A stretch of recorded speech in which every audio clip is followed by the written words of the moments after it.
Welcome to the Kee To Growth Podcast, Home Services Marketing Unlocked, with me, your host, Jen McKee. Every week, I sit down with top marketers in the trades, from the brains behind $100 million companies to those scaling from 1 to 3, even to 10 million, breaking down exactly how they got where they are and uncover the secret to their success. If you're ready to grow your business and get real, actionable insights, you're in the right place. Let's unlock the key to your marketing success, starting now. Key Marketing specializes in Facebook, Instagram, TikTok, and YouTube to build your brand awareness or drive leads using social media ads. If you're ready to elevate your social media, go to keyheartmarketing.com or follow us on social media. Welcome back, everyone, to another episode of the Kee To Growth Podcast. I am your host, Jen McKee. I am super excited about my guest today. And I actually want to preface this by saying she found me on ChatGPT, which is my favorite part of the story. But I ended up getting to meet her at my event in March, and it's just grown into a really cool relationship because I think that the company that she works for does some really amazing things for the trade. So I am so excited today to have Meghan Jones, the VP of Business Development at Toro, with me today. Meghan, if people do not know who you are, please give us like a little wrap up of who you are. Yeah, well, thank you for having me, Jen. I'm so glad that I found you on ChatGPT and that we were able to make it down to the growth experience. That was such a great event, by the way, and your team is amazing. And the people that we had there was just really top notch. I continue to take a number of things that I got from that conference into either conversations with people and furthering relationships with other sorts of people. Just last week, I was just singing your praise to a whole bunch of folks that know you as well. So thank you. We love that. But yeah, my name is Meghan Jones. I lead our new business team here. And we really work heavily in the home services space to help them make sure they're getting their brand in front of their right people and the right homeowners in their service area. Google ads and paid ads can become really tricky if you are someone that focuses hyper locally, like a trades company, and doesn't have, as much money as the huge corporations that are out there. And we really work with them to make sure their ad dollars are going just to those specific households, whether it's OTT, connected TV, display, online video, and then we can show at the back end, regardless of whether they clicked on an ad or not, is this somebody that ultimately became a sale for you? I love that.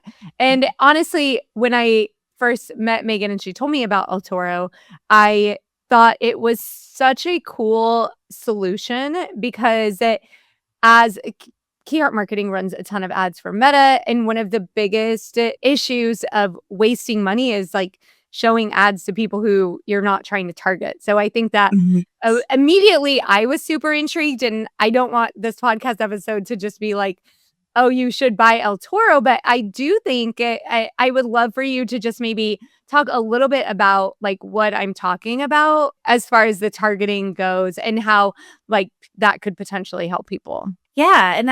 And by the way, back up a little bit more about my specific background. I've been here for about 10 years. Most of the clients that I have ever worked on are home services companies, whether it's HVAC or window companies, roofing, door companies, tons of flooring companies, and everything from a single, family-owned run business up to some of the national brands and like all of the franchise groups within them or separate locations within them. But the big challenge that a lot of them have is, when you're out on the road and you're trying to build up and get in front of people, a lot of these industries, it's not like, buying shoes. You're not going to be exciting.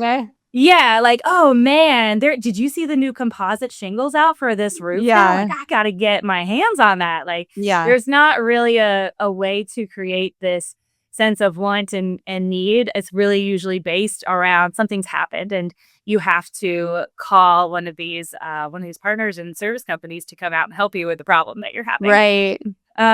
So the goal with using digital advertising is to just, continue to be top of mind for people before they start searching for you and before they get to that point where they need you.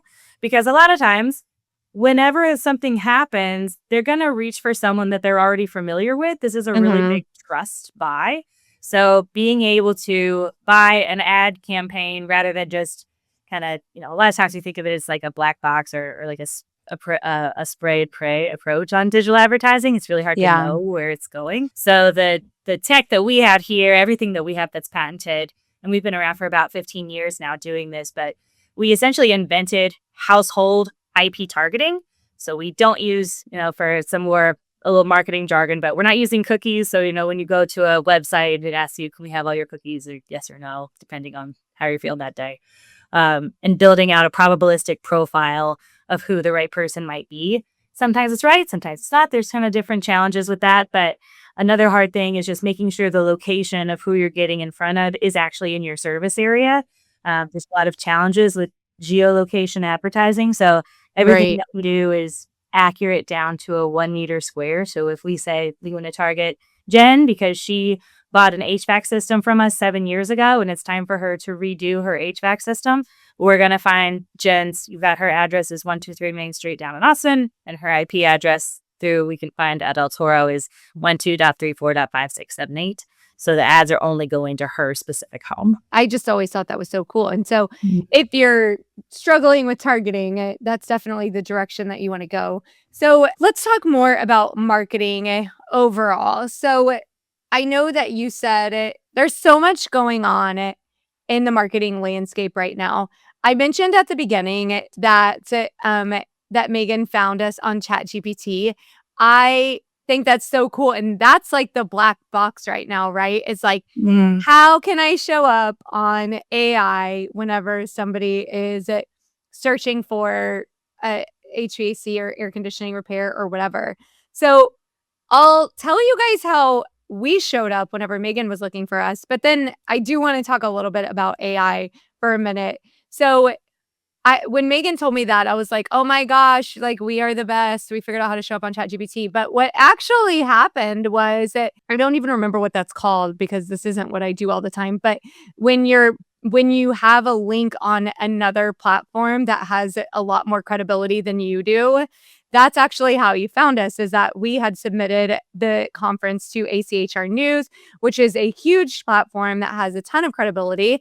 And that backlink is what ChatGPT found. So I know that a lot of people are like, does SEO even matter anymore? And SEO tactics include both offsite and onsite, and offsite includes some backlinking. To me, that shows that it kind of does. And I thought that was really cool. That's amazing. I mean, because we release it in one specific part of the marketing funnel.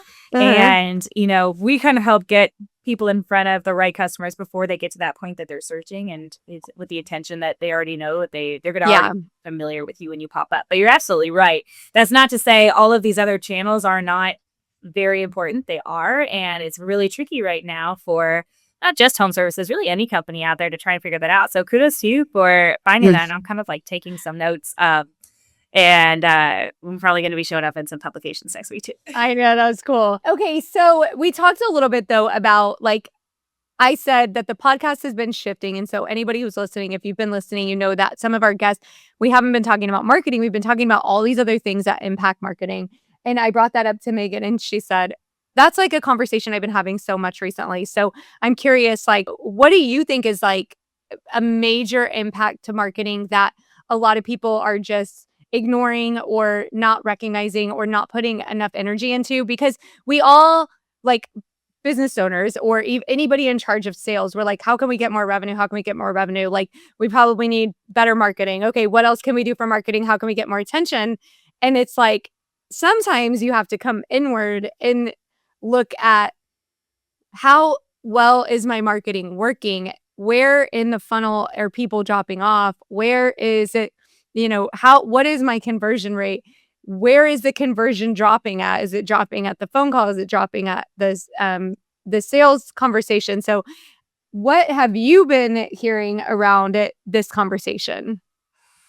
That is a great question. It comes up, by the way, for clients when we are speaking with them, because we're running these campaigns and we're able to show, like, was this an address or sale that came through? Was this an address that we were targeting as part of the campaign? and we can try to show some, actual direct conversions from the digital ad to actually what gets sold. But when we start to see results from a campaign that are kind of outside of what we really expect to see, because we've done this so many times, if it's kind of falling below that, the things that we'll kind of ask initially are like, well, how does the creative look? Do we need to make some tweaks there? How does your landing page look? But something that's really kind of accumulating has become just a challenge, I think, that I've been hearing a lot more of, is making sure that your the way that you're capturing leads that are interested in your website or interested in calling you, or, kind of putting one step forward, but not both feet forward. How are you capturing those people and beyond that? So, whether it's speed to calling somebody or just capturing that piece and making sure you don't lose that one, that seems kind of like a leaky piece of the funnel that I've seen a couple of interesting solutions out there recently, just because of what AI can do right now, and some different softwares or different tools that are coming about are probably going to be really beneficial for someone that feels like they're not getting to 100% of the people that are reaching out to them. Okay, I like that a lot. Okay, so you're saying sometimes these leads come in and they get dropped somehow. Like they weren't fully ready right this second to even move forward with a phone call. And then how can a contractor take advantage or get more of those people further down the funnel? Is that what you're saying? Yeah, basically like the low-hanging fruit. We've already done all this work to build your brand, get your name out there, maybe even gotten people to the part where they're searching for you. And then something happens, and there's a point where you've got an opportunity to respond to them. And it might be something kind of weird, like maybe they called after hours, or maybe they didn't completely fill out that form, or maybe they got a hold of someone on the phone, but that booking didn't get completed. And being able to capture those a little bit more effectively, rather than the people that are really gung-ho and ready to move down the funnel anyway. So what are some, what do you see? What could people do? What are some solutions to that? There's a couple different tools that I've seen, and this is me definitely not my expertise space, I would say, but a lot of it I think is CRM management, and I know most people are using Service Titan, but I also understand that it can be kind of a clunky system to use. And what I understand too is that they're trying to build in some AI and some efficiencies within that. But there is a lot of companies out there that are fantastic consultants to help clean all that up for you and kind of teach your team to do that. So there's a group that I met last week with Powerhouse Consultants. I don't know if you've heard that or come across them before. Pam Duffy. Yeah, Pam. That was actually who I met with. Her team seems fantastic and really taking more of a teaching approach. And I think that's awesome and fantastic, because that'll just help make sure that you've got everything organized at a baseline and foundational level to better see where those leaks are. Something else that I saw recently is I think it's actually a CRM tool as well, but it's a lot more AI driven. And I think it can either sit with your CRM or be a more cost effective tool that can capture things like an incomplete form fill, or someone that called and the call dropped. And it's a tool called Unpacks, and it came from what was the company's name? The woman that's on the board has been in this space for 30 years, and she was at IBM in between home services companies that she was running, and has built this out to really specifically solve this problem. And it's very I've seen just kind of a couple demos of it. So seamless, so easy to use, and such a great way to make sure all the hard work that you're doing to push leads in the door, that they don't get missed, and everything kind of is compiled together with action steps of how do we fix this? Can somebody get on this, and kind of path forward for each one of those. So those are just a couple ones that I've seen recently. I'm sure there's probably others out there, but it's an interesting problem that I'm sure a lot of people probably have to deal with. I think it brings awareness to what I said before, which is that there's so many different ways to drive revenue. Just adding more marketing isn't always the answer. It's a lot of times there's opportunity found all within the business that already exists. So like you're speaking about like partial leads or drop leads are people who maybe moved on. It's like looking at every single step that the customer takes in the journey and diving into like what's happening here, where are we missing things, whether it's like not converting them on the call, not even getting them on the call, not even getting to the call. Like I think there's so many places to optimize in each little step of the customer journey. And sometimes we're moving so quickly that we don't want to go back and do that. But this quarter at Key Heart Marketing, that's really what we did is like, okay, let's now look at everything that we're doing and see how we can optimize it to just like make it so much better to continue moving forward. So as a visionary, I hate that, but it's so necessary to keep going. And sometimes if you're like a visionary person, like a lot of the team that we have here, we're really good at coming up with new ideas. We're not always the best at remaining consistent with the ones that we know are the ones that'll take us through and carry us through. Yeah. So maintaining that consistency with that vision that you've got can be hard to do, especially when you're in the middle of, everything's chaos and you're going and doing the business and running everything. To take a beat and really take a critical eye. And honestly, this is a good time of year. I know that when this comes out, it'll be August. So hopefully, right, if you haven't yet, this is really probably the time to be doing it to kind of finish out the rest of the year before we head into the cold, kind of off season for home services in 2027. For sure. Okay, so I want to talk about with El Toro, you guys get really specific with targeting. How has this importance changed as the marketing landscape has changed over, I want to say the last few years, but it's always changing, right? Yeah. It really is always changing. And the crazy thing is when the company got founded in 2014, it was 2012, actually. So we've been around for really a long time. When I first started here, which is in 2016, there was a major education piece that really needed to be the first part of the conversation and teach people, what's the difference between cookie targeting versus like a geofencing campaign versus what we're talking about, which is IP targeting. The industry has evolved. I do think that the main problems still exist that we end up talking with people about, and which is crazy that after this long has been such the main thing. But still, so much of what is on digital advertising and targeting and finding an audience is either going to be based on some sort of a cookie or identity graph and trying to find the right person and using either the data within that walled garden, if you want to call it, like within Facebook and relying on Facebook's data or relying on Google's data, or like they're not full of stuff, but relying on a third-party data cookie at that point to try and get to the right person. And sometimes it's right, but have you ever looked at your own cookie profile? No. I didn't know you could do that. That sounds fun. Yeah. Oh, like what's in yours? Is that what you're talking about? Like that's what you're saying, right? Okay. I know in Facebook that every once in a while it'll tell you like, oh, do you want it? Oh, for an ad, it'll say, do you want to know why you saw this ad? Yeah. Or something. And then you can go back and look at it. Yes. And I like to fill those out just because, we're in marketing, so we do that. Yeah. But my cookie profile, when I pulled it on Google, there's a couple different ones depending if I'm logged into my work computer. Right. Like which window are we talking about? Yeah. There's like my phone, this window, that window. Yeah. Using it for different things, but the one that I like usually am looking at, kind of my main one, they think I am 20 to 24 and 26 to 28 and 65 and older. No way. Like, I must be like a millennial grandma. You do all the things. Just do all the things.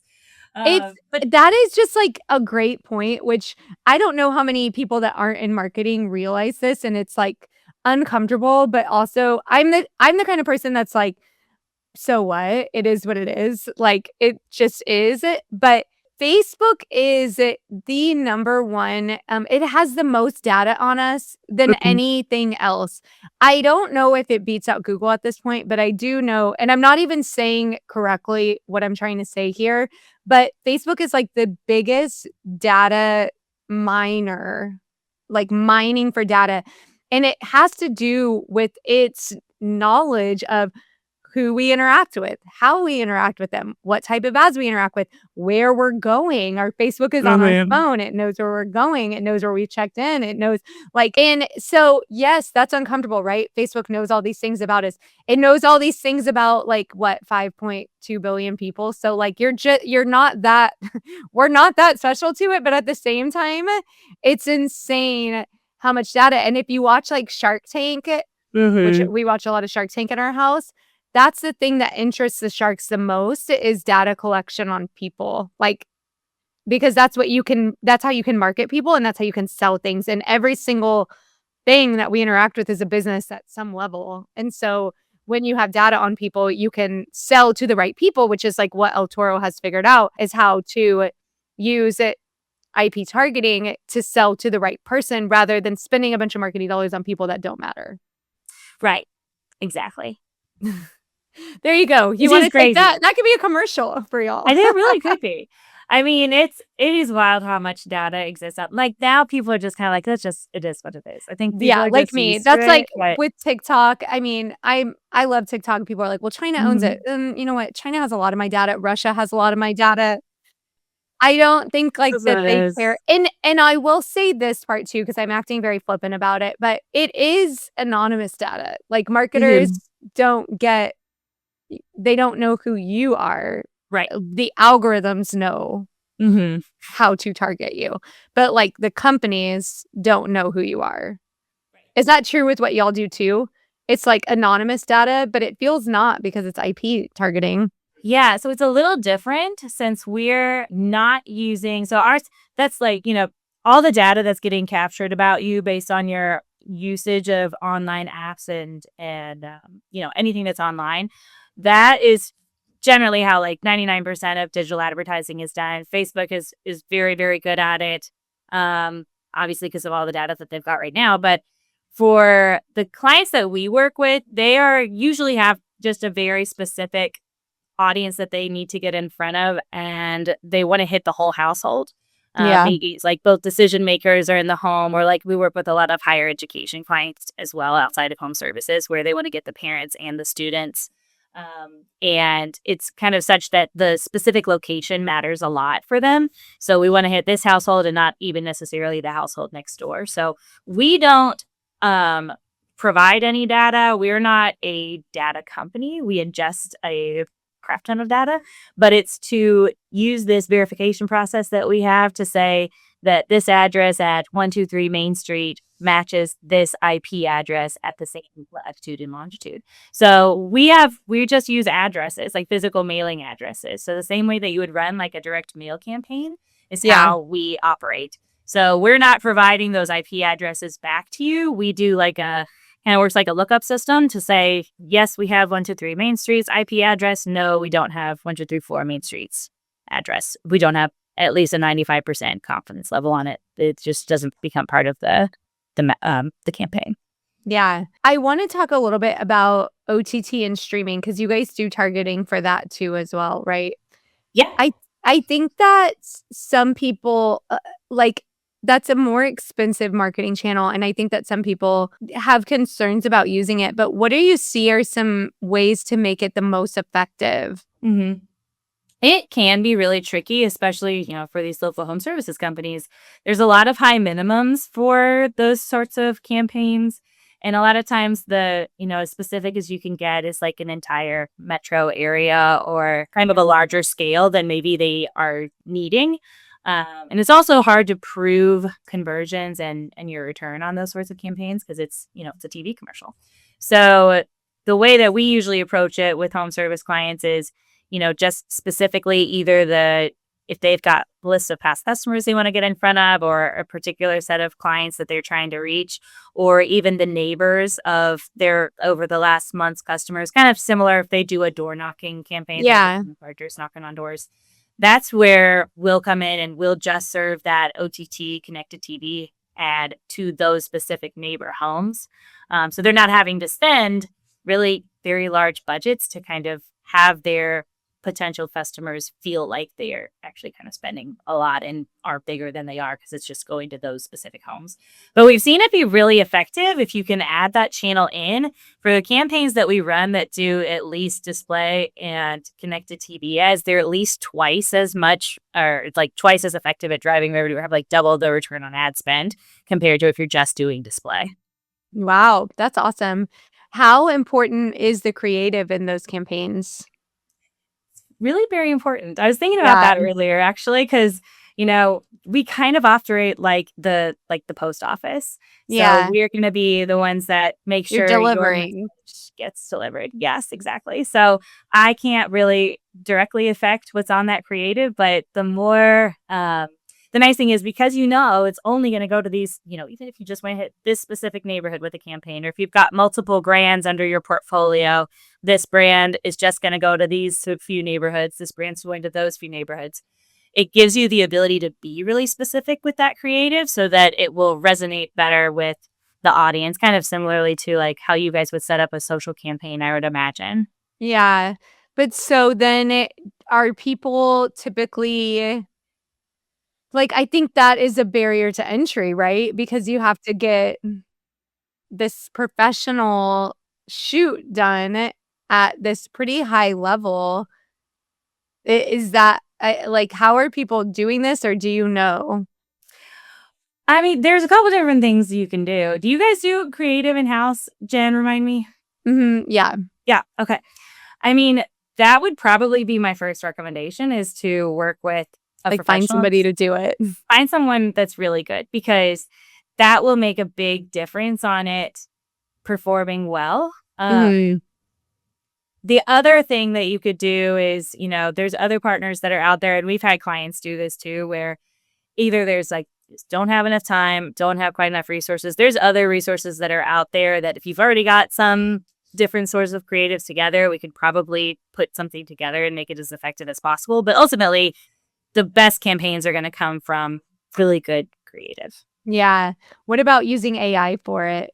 I wouldn't use AI yourself, but if you're, unless you, really good at it, are really, really good at it. But we actually have a friend that's here locally in Louisville who has like an AI creative platform where he's got access to several different AI tools, and he's been in the creative industry for like 20 years. So he does not create ads through AI, but he kind of produces them based on existing assets that you have. It can kind of put them into something that is workable for a connected TV ad. Not going to be as good as if you have something new and fresh. Generally, I couldn't make an AI ad. I've tried. I was like, so a couple weeks ago, I interviewed the marketing director from A Plus Garage Store out of Salt Lake City, Utah, which is Carrie Couch's company, and he has created some incredible AI commercials, and he talked about it on the episode. So I recommend everyone going back to listen to that because he blew me away. And I did a shop tour with them in October, and he showed us, or maybe it was in November, and he showed us their October commercial that they ran on TV, and it was completely AI generated, and it was so good, and it was fun. It was like Halloween themed of like, scary things happening in the garage. And I think there was a band. Like, it was so good. But it takes almost as long as it would to like, maybe it's a little bit shorter, but it takes a very long time to get AI to really do that for you. So yeah. I am bringing that up because like everybody's hope and dreams are like, can I just like put the prompt in and then it creates it and then I'm done? Like, can we just make it easy? And it's not that easy yet. I'm not saying it won't be in the future, but right now it's just not that. It doesn't go like that. Yeah, I don't know. I remember having an AI, like went to a meeting last year. I think it must have been in like October or something, like almost a year ago. And the main discussion was just AI and marketing. And we had a creative director from a large agency that was there and was on the panel, was kind of talking about it. He was a little bit nihilistic and was like, nope, it's coming from a job. Like, I'm going to be done in a year. But, we're not even a year after that. But as fast as AI is getting adopted and changing, It's really not quite caught up, I don't think, in the creative aspect of side of things. No, Unless it's like are I some feel of like the it's gotten worse. yeah, Like it's in some ways, it's like, well, and I think that we all just have a better understanding. Like it was very novel at first, where it was like, Mhm. oh, this is so cool, and now it's like you kind of just do the same thing every time, and like it's not that cool. Like it Yeah, it's sometimes easy it's to fun. tell, I think. And, like, Yeah, I think there's a trust factor that sometimes that it can kind of erode a little bit that you have to be careful about. Even, you know, you can do it well and maybe it's a little tongue in cheek and like, yes, obviously this is AI, but aren't we still fun and we're still giving you a good product and service? But I think it's just something to be careful about if you're especially in like the trades industry where that is such an important piece of it. yeah, I agree. Absolutely. Well, I think that we've covered a lot today. As we wrap up, I ask all of our guests the same question. So you're on the Key to Growth podcast. So what would you say is the key to growth? Having really good friends that know more than you do. And That's good. always be learning from other people that have been there before you and always be open-minded in that way, I think. I love that. That was such a good one. Okay. If people want to connect with you, learn more about El Toro, where should they go? But you can reach out to me. It's my emails. I can probably send my email over here. Just go to www.eltoro.com. If your Mexican restaurant pops up, just ignore that one. It's the IV targeting digital advertising platform. Or reach out to me, Meghan, MEGHAN at eltoro.com. Awesome. Thank you so much for being here. This is awesome. Yeah, thanks, Jen. I appreciate it. We'll talk to you soon. All right.